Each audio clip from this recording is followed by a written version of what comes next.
Uno, dos, tres. Hello there. Well, the 5th episode of MindyKids. I'm so happy. We are with Laura, our amazing host of the channel. We are actually very happy to be here, and we are going to talk about something very interesting. I personally was waiting for this for the last 2 episodes because this is something that I actually want to know more about. And we are going to talk about PEGI, choosing games with confidence, okay? Content and symbolic violence. Laura, please. So we're gonna try PEGI. We speak PEGI a little bit. Some people say PEGI. It's PEGI. There are some other. It's rating systems basically.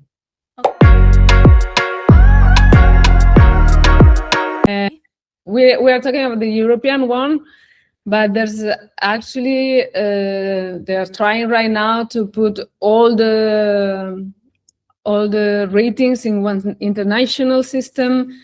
But there are many different rating systems that try to tell you the age of the content of the video game.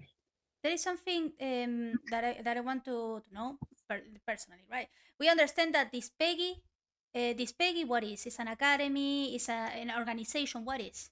So there are many different, well, it's that's very controversial to start. I start very hard right now. What is really big? Well, let's see. We're going to try to put in mind what really a rating system can do for a video game. And then we're going to understand from this what PEGI and all the other rating systems really are.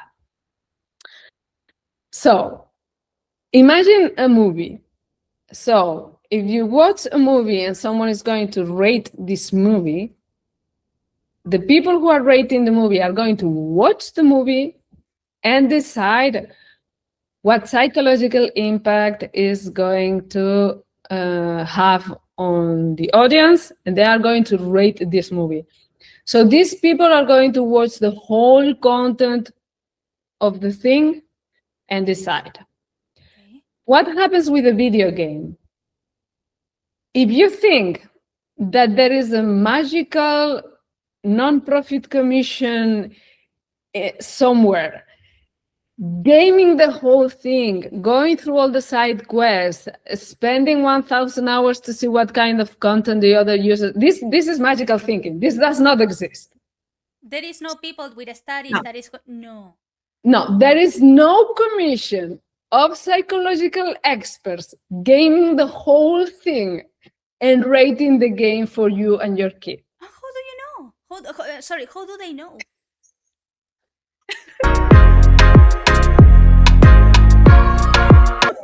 Well, this is magical thinking. No one is doing that. Okay, this does not exist. So for this thing, normally the company that does that the industry or the company that made the video game, they are going to fill in a form stating what kind of content you can see on screen. And they're going to send it. For most of the games, this is not even mainly the games that are rated for 3 years old. That I don't even know why. This is very strange, but whatever. This is for another day. If a 3-year-old should be in front of a video game or not, just talk to your pediatrician maybe. But they are not going to check that. Some games. 12, 18, I don't remember, they get checked, but it's a content guide. It's not a moral judgment, it's not a safety tool, and it's not something that we should react to with moral panic. And there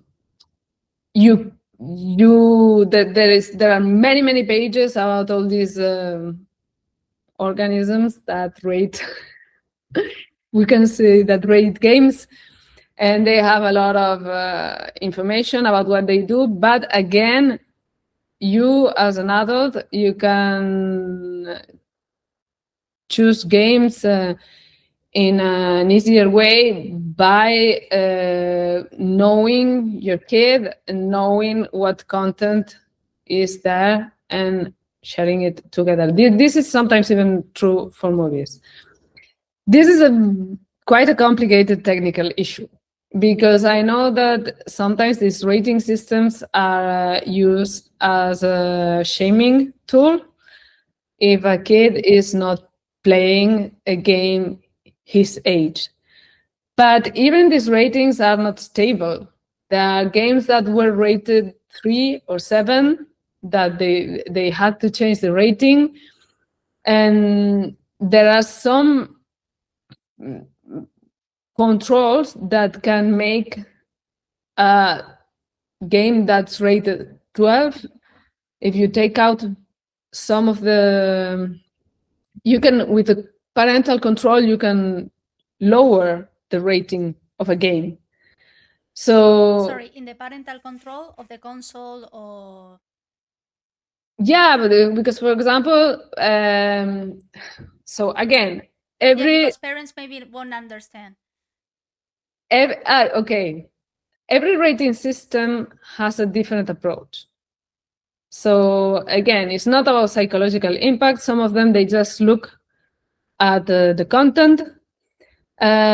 Some of them, they also look. We have what we call the 4C framework. Some of them just look at the content. This means what the child sees or consumes, if there is violence, if there is language, if there is sexual content, if there is scary content. So this is mainly what the rating is going to be. This is mainly what you're going to find. Just the first framework. Normally it's just the first one. Now some of them, they are putting a small note. For example, if the child can make contact with other users. So this is the second C. Second C is contact. Who can reach the child and who the child can reach. So this means that chat, voice, DM, friend requests, strangers, whatever. If there is contact, you cannot rate the content of a video game. It's just not possible, because you don't know what is the content of what your child is going to receive. So this is not something that an 8-year-old can manage. And many times, because there was no violent content, we decided is 3 or 7 when a kid can actually contact strangers. So this is why there's been some controversy around some games where kids were contacted by adults and everything. So this is something that's very, very important. Then we have conduct. And this is something that you can control in some way with because you can, what I mean with the parental, you can take out the chat, you can take out all this. And there are games, for example, where you can just play local or you can play in an external server. This is something that you can decide. Sorry, Laura, maybe we can say this in a speech that could be, because we are being very, very easy. Yeah, we're going just for the parents that are watching this, it's like you have the console, you go to settings, and you have the possibility to, maybe you can explain that. Yeah, no, you were doing that very, very well. You can go to settings, and there are games that allow you to change the settings, and there are games that allow you to do that a lot, and there are games that allow you to do that very, very little or not at all. But many times, or most of the games, or right now I don't have in mind a game that does not allow to restrict the contact with other users. Mm-hmm. I don't know if there is a game like this, but you can choose. If you leave that open and your child can chat, well, content is going to arrive. And again, this third one, that's contact. There are games that people tend to behave in some way or another. If you're not that, you cannot see that. Insults, bullying, harassment, grooming, toxicity, peer pressure, so many things that can happen. Yeah. Actually, we can talk about one of the most big fears of parents that we're talking about, predators or people that are usually in this kind of chats, Yeah. because they count and they know that so many parents don't know how to use these settings for parenting control. So And yeah, they actually, even the people that are the predators, they actually have ways of helping each other. they know the parent settings better than the parents. Yeah, and they know they have, for example, if you have a room, they will have a particular acronym in their username so they can recognize each other. It's contact is actually dangerous, but conduct, sometimes you can block the chat. And I don't know, in fighting games, that it may happen to a kid that he lost a battle, and then the character that win is just, I don't know, hitting the space where the kid died, and the kid is feeling bad, like the other one is celebrating or whatever. Yeah. We have to accept that this may happen, and this even may happen with a bot, but this may happen with another player. So this also is very important. And then obviously we have commerce.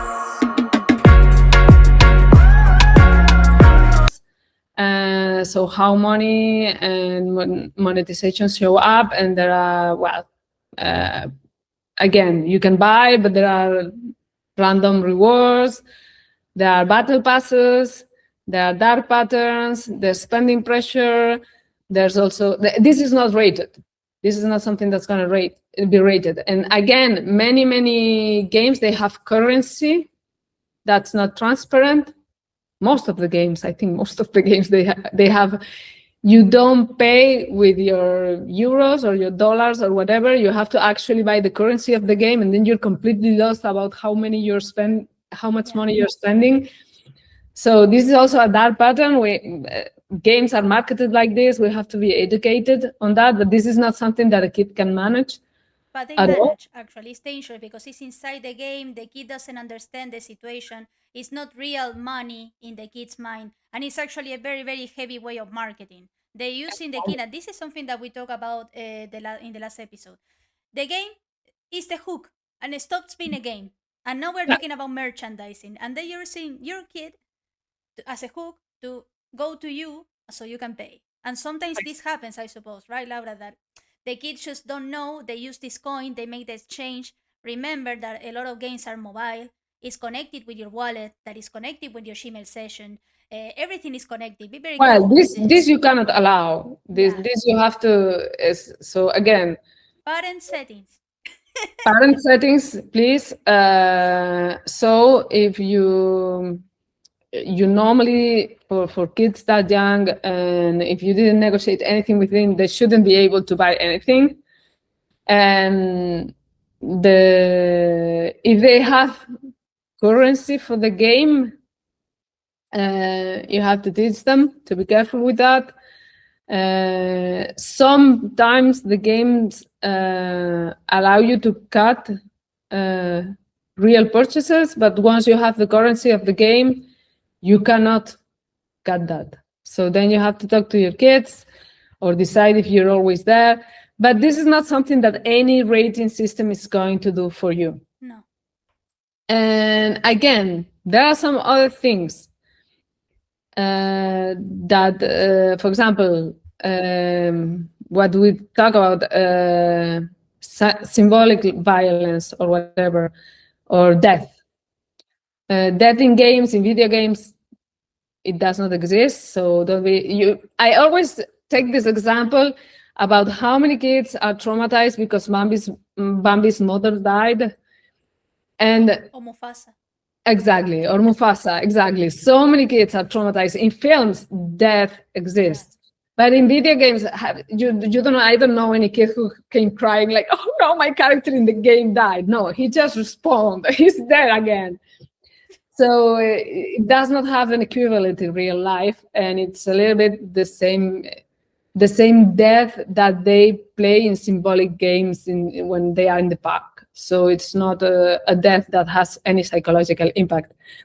And so again, I know this is a very, very complex ecosystem. Yes. And you can evaluate if a content that's rated higher than what your kid is okay for your kid. And so many times what is not rated is going to have much more impact in the psychological well-being of your kid. And no one is going to rate that ever. You have to do that yourself. That's why, and I know it's frustrating and I know it's difficult, but that's why I'm so much an advocate of this idea of grab a controller yourself. You have to explore a little bit the game. You have to be with them a little bit there. So all these ratings, they are going to say a little bit about if there is violence, if there is fear, if there is language, if there is sex. And you can even go online and go to the page of the rating and have more information. But it is not a measure of safety, and even the content, it may not be because you find so many differences in between. There are shooting games that are for 7 years old. There are shooting games that are for 12 years old, and you don't understand why. It is not a judgment about your child. And it's never, never, never. There is not a rating system that is going to substitute your parenting tools. There is no one coming to parent for you. So you can grab onto a number as much as you want and forbid the game as much as you want, but they are not going to parent for you. Another thing that actually is very important, as Laura said, PEGI is not an academy. PEGI is not an organization. PEGI is a bunch of people that we don't know if they are actually have studies or anything. That just tells you this is okay, this is not, and we don't even know if they watch the game or they play in the game hall. So actually, PEGI, as Laura said, is not going to manage or parent your kid. Exactly. You have to parent your kid. Don't trust PEGI. Exactly. PEGI is just a superficial thing that can give you like I don't know, like an idea. But you have to choose, and you have to, after that, watch it yourself. So a rating system can tell you what is inside of the game, a little bit, give you some information. And I don't say it's not valuable information. But it's superficial. Simplistic information, but it's not it could be valuable. But it does not label you as good or bad if you allow your kid to go into a game, and it's obviously you're not going to put a 8 years old with an 80 years old game, so we have to have common sense also. But if you're at the frontier, yeah, we use it as an information. It's not a weapon. It's not something that you throw at the kid when he's playing a game that is not his age, as I don't know who decided or as a forum decided. You have to decide yourself.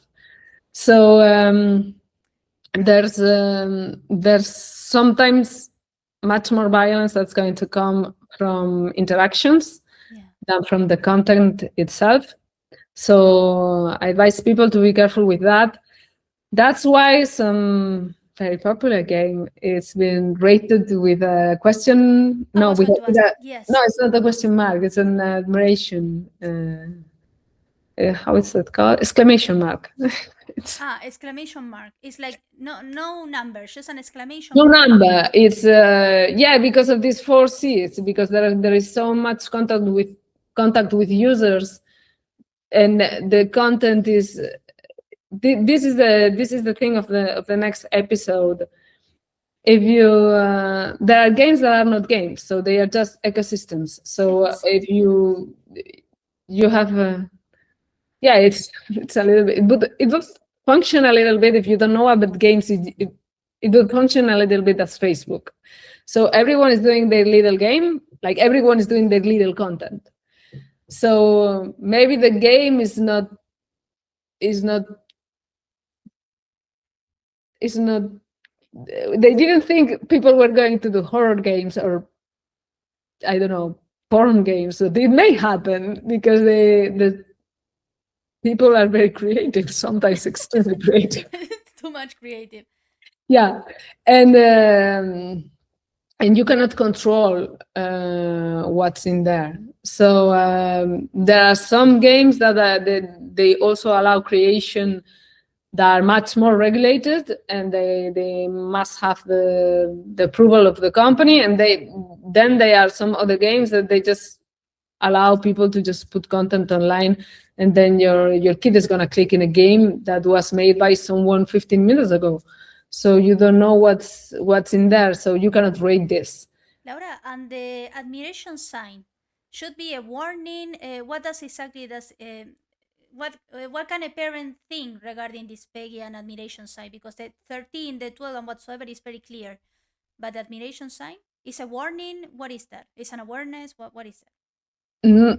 That's very sad because the biggest example is a game that there are games that they have been normally rated for kids, and they are normally played by kids, sometimes very, very young kids. Like there are kids as young as 5 years old that sometimes I don't think there is a good idea to put a kid 5 years old in front of a game, but okay. And they were normally labeled for this age, and again because of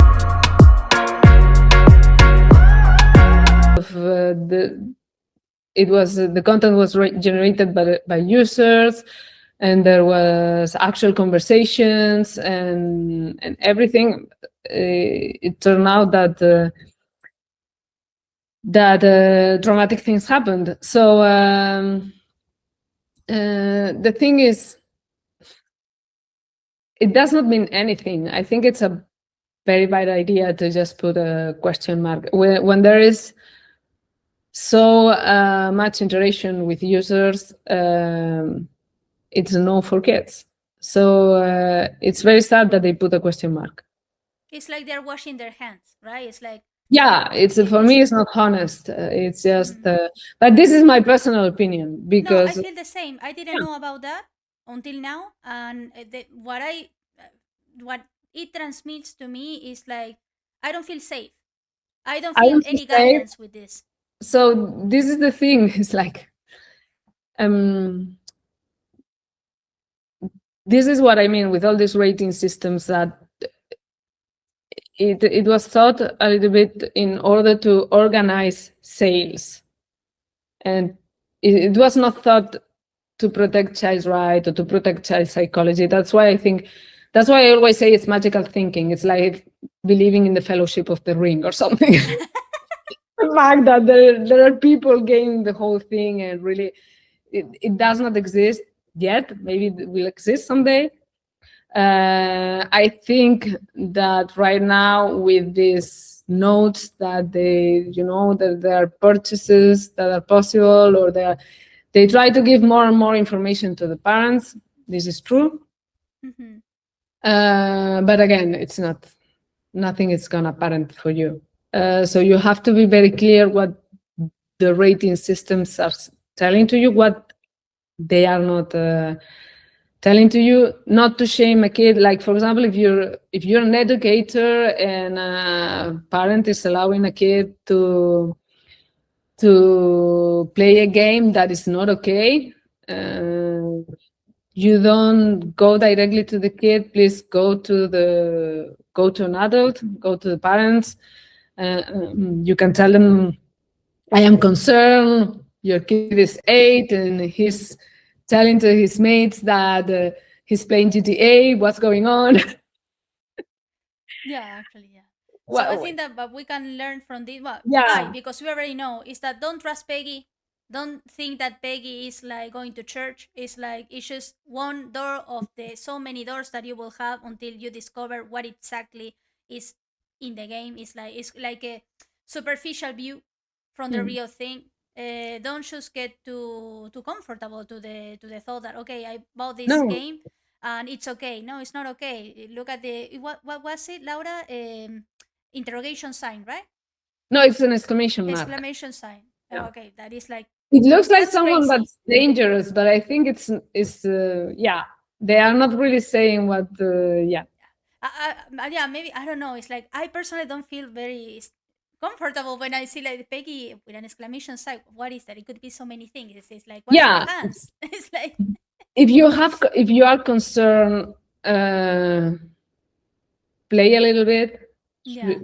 You can just play a little bit the game, and then do, if you think it's suitable to your kid, let's do a session together so you can understand a little bit what he's seeing, how he's reacting to it, and There guide is him no better. easy way. There is no easy way to this. You have There's to no try easy it. way. I know If that you so many want, parents will say, "Oh, I don't want to."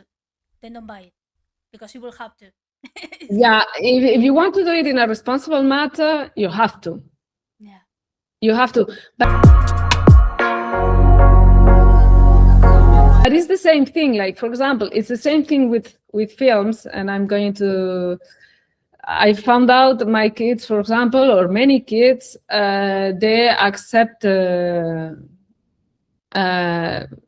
like a certain amount of violence if it's fantastic. Like, for example, if they are wizards or elves, or yeah, if it's something science fiction, they are okay with it. It is something that is not going to happen or whatever. And then they may accept very, very badly something that's very, very real, like a very realistic movie where a kid is being bullied or something like this, and there is a less amount of violence. But this you can only know if you watch content with your kids.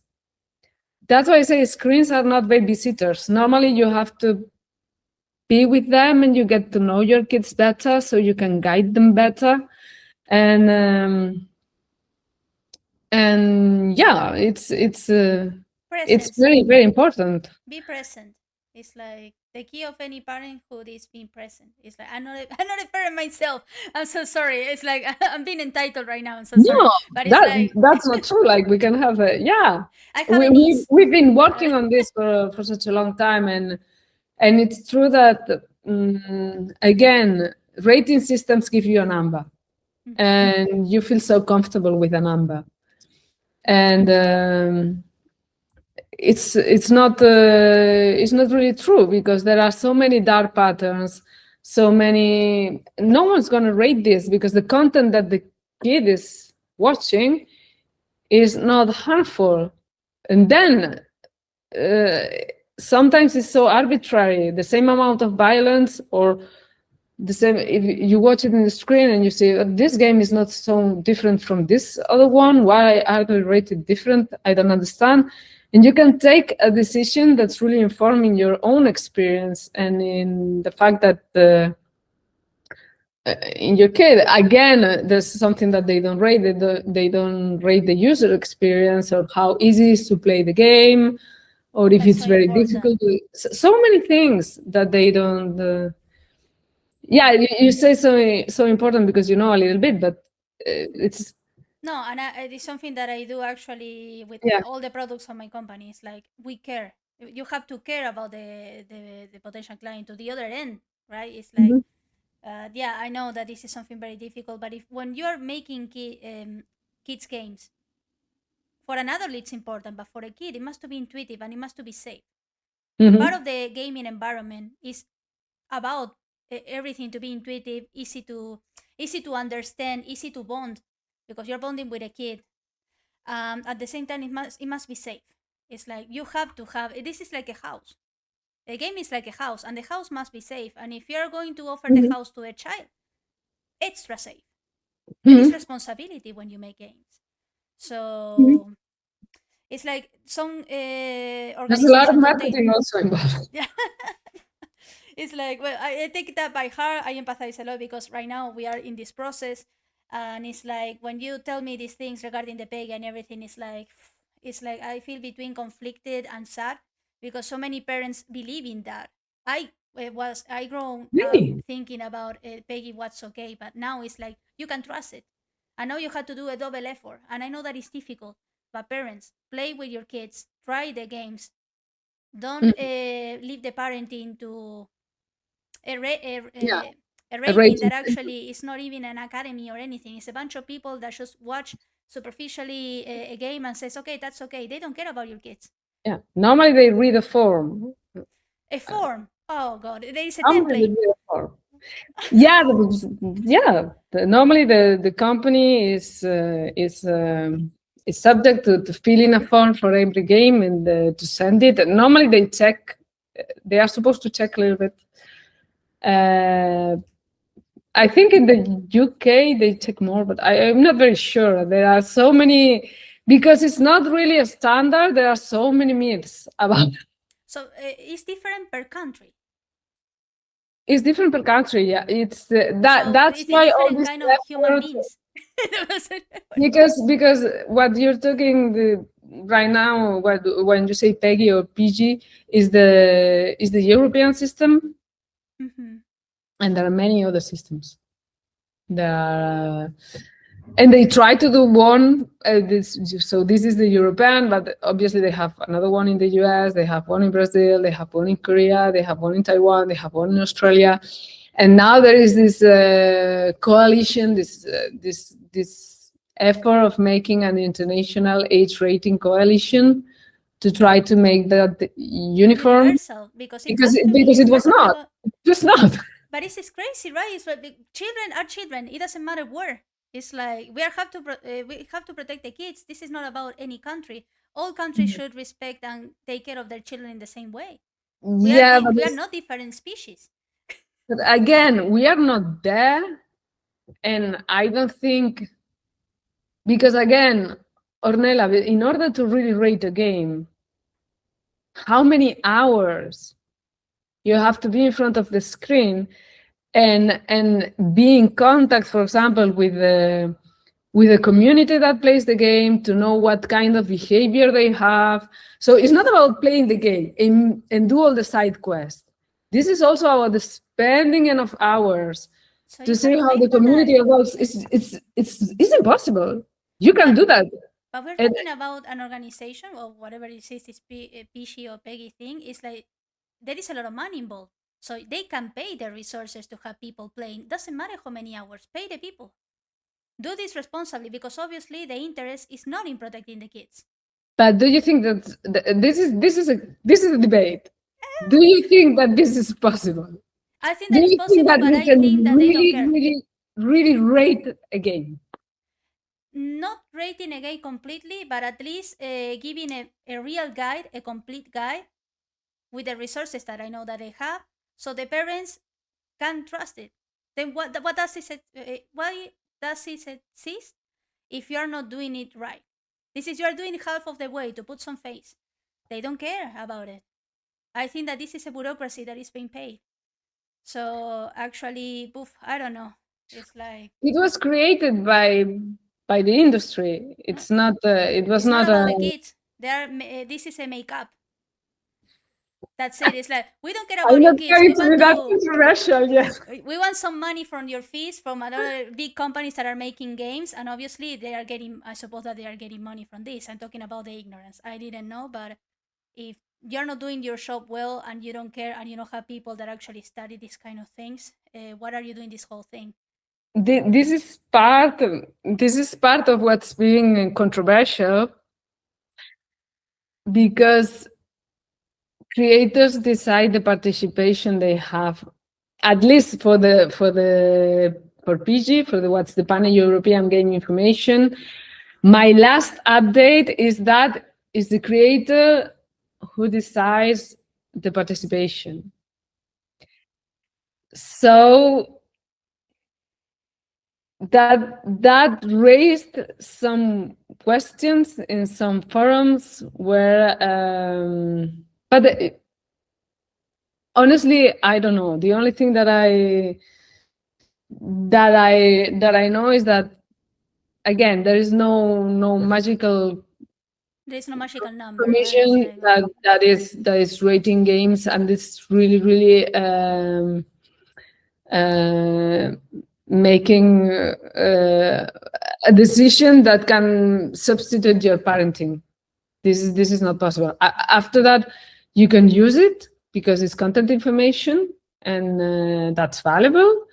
And but it's it's normally there are some experts that can claim that they did something wrong, and that's why we have our fantastic exclamation mark.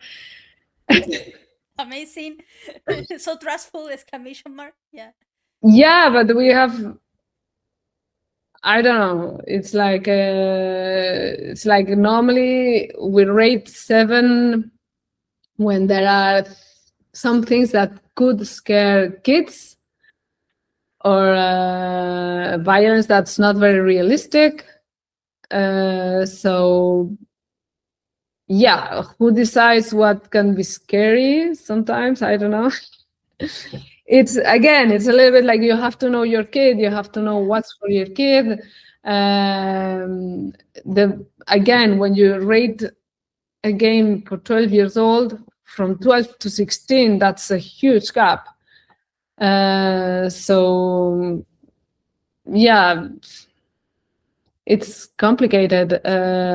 What kind of if we talk, okay, for 12 we can accept a little bit more of graphic violence, but with not very explicit, and we can have I don't know, not sex but a more sexualized woman. That's very from 12 to 16.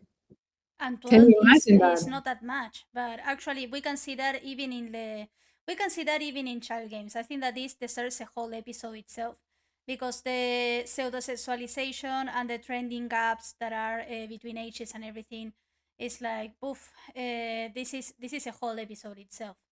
So yeah. So this is a the exclamation mark again. It means that normally it means that parents should take pay care attention, right? Yeah, it's like a warning then. It's like a warning, or it's like a a be warning. careful, or I don't know what it is. Warning, but it's a warning without saying anything, without stating actually what's the. Because if you have your exclamation mark, well, was it 7 at the beginning? Was it 12? Was it nothing at the beginning? What's happening? Why it's right now a question mark? Funny enough, the color is orange, like 12 and 16. For the it has different colors as well. You're yeah. Green, it's 3 and 7. Orange is 12 and 16, and then 18 is red. Is for representing ages or for representing dangers? Dangers. I don't know if I'm using the expression well, but it's only for the age gap. The colors. It's for. I think they wanted to do something more friendly with the green, because it looks a little bit like Okay. Like but again, it's. I'm going to be honest with you, Laura. It's like after this episode, it's like what I learned is that don't trust PEGI or PEGI. Don't trust it. It's like have your own conception. See that as something superficial. Play the game by yourself and have some presence with your child gaming transition. You know, it's like don't trust it. And on top of that, I think again there is not legal enforcement on this. I think there are very, very few countries. If I don't, I know the United Kingdom is legally bonded. I think Finland, Israel, if I don't remember, and maybe Norway and the Netherlands. I think that's all. And I think that but it's legally enforced in order to sell a game. But when you sell a game, you sell it to the parent. So I don't know. I should make more research if there is some. I don't know if there's been some court case of someone that's been of a parent that's been brought to court for letting their kid. Maybe there is. I honestly don't have the information about It's this. okay. We can actually leave this for another episode because I think that we didn't finish with PEGI. PEGI. It's PEGI, right? I always say PEGI. PEGI. PEGI. PEGI. And whatever rating systems, I know we're doing this in English, so maybe some people from the States and they have another system over there. Yeah. So maybe we can close this episode saying that don't trust PEGI. Be very careful with the games that you buy for your kids. Try the games. I know that I'm repeating myself a lot, but I prefer the message to be absorbed than to just stay in the air. I would love, Laura, for you to have more information, and we can continue with another episode regarding this because it's very interesting. I myself thought that it was an organization. From obviously, I'm talking from the ignorance. I didn't did the research that you did, but I don't. It's an organization, but it's not an NGO. Yeah. It's that's what I mean. It's not like an academy. It's not like a bunch of professional people. It was founded by the industry. And this is like the Oscars then, like the Oscar of the games. That's it. It's very complicated. I don't want to be that controversial. I don't want to say don't trust PEGI. I just say don't parent just with PEGI, with PEGI. I don't. It's content information. You can use it. There's a page. You can check. They have a lot of information. I don't think it's not valuable, but anchor well-being indicators rather than moral opinions. Be collaborative, check yourself, look at the whole environment, use parent settings in order to control things. Because honestly, there are games rated 12 that your 10 years old can play, and games rated 7 that I wouldn't recommend. So sometimes it's like, why do you let your kid play a 12 years old game and you don't let your kid play a game that's 7? I say, well, because the psychological mechanic inside the game, it's not fit for my kid. I don't want my kid to be playing a game that is not where the rewards are just random and where it's not really a game and he's constantly stressed and everything. And I don't think that violence in this game is so terrible. So I let him play this game. And I know that's very, I don't know, controversial. And people say, no, until a kid is 12, he cannot play this game. And I say, okay, what makes him different from the month before to the month after he's 12? Yeah. So the maturity of the kid is important also. And only you know the maturity of your kid, and only you can evaluate that. And then again, you use the control and you decide and you educate your kid, obviously, but you don't make him responsible. You are with him. This is actually very valuable. I really appreciate everything, all the research that you did, Laura. From my side, I'm going to research a little more because I know that I have to learn a little more about PEGI. I don't mean to be controversial, but I'm not going to lie. I don't feel secure with PEGI. It's like, as someone as makes games myself with Mindycore, it's like I won't rely on PEGI, and I don't want you, the audience, to rely on my games with PEGI because I got a feeling that I'm more strict like PEGI than PEGI. So it's like I'm going to make my own research about that, and I cannot wait for the next episode in which you can bring more information about this and everything because It's very Yeah, interesting. we are going to talk about, a little bit more about something that's also controversial and technical and whatever, but it's very important because sometimes the content is fine, but as we said, the experience can be unpredictable, and that often happens with games that are not really games, but they are ecosystems. So next we are going to talk about user-generated content, or UGC, or whatever. Some parents may have seen these letters, UGC, altogether, and they don't know what it is. So these are games that are generated by the users, and what to do. So again, take decisions, be with your kid. Yes. And connection is safety. Have presence. Thank you so much, Laura, for this episode. It's actually, I learned a lot.